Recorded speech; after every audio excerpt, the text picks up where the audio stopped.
Those who've been displaced following last week's tornado outbreak, they're facing a long road to recovery.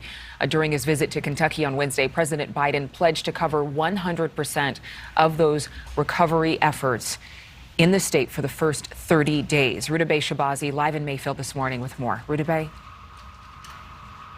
Adrian, good morning. President Biden pledging the full power of the federal government, saying he hasn't seen damage like this before. And you just heard Gerard talking about the wind. We are experiencing wind gusts here, too, and there are thunderstorms expected in the forecast, and that could prove problematic with the cleanup effort because you see how the debris is scattered everywhere here. People are trying to tarp their homes, salvage what's left of their property, and it could also cause flooding, localized flooding. This is making it even harder for the people who are trying to pick up the pieces and trying to come back home. We visited a shelter where people are now moved out. They're going to the state parks, but this entire thing is making it even harder for those trying to overcome this tragedy.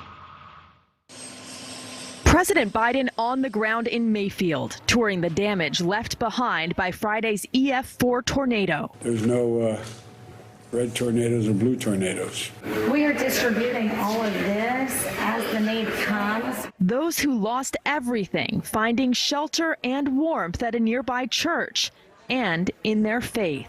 I woke up to the Word of God. I woke up to him talking about how much he has this in his hands.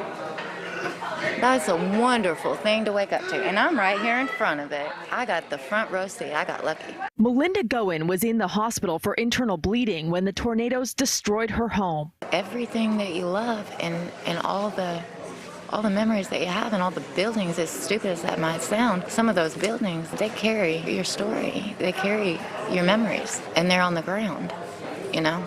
There's nothing left of them.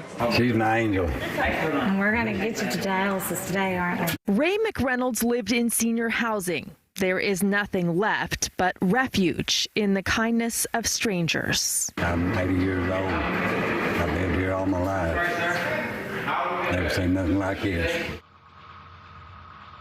And new today, we've been reporting on that candle factory where 110 people were working and 8 people died. Already a lawsuit has been filed against that company.